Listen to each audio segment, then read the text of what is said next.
possessione, ma questo non significa abbandonare la Chiesa.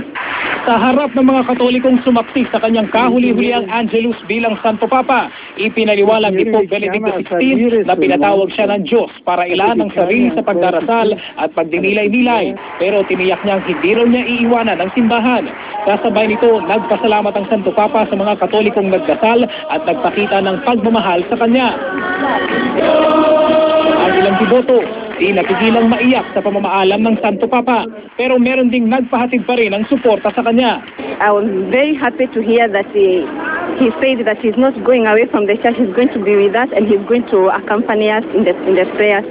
So I was very moved to hear those words from him. Hindi ko maintindihan ang aking naramdaman, para nang ilabot ako habang nagsasalita si Papa. Para bang naramdaman ko ang hostis sa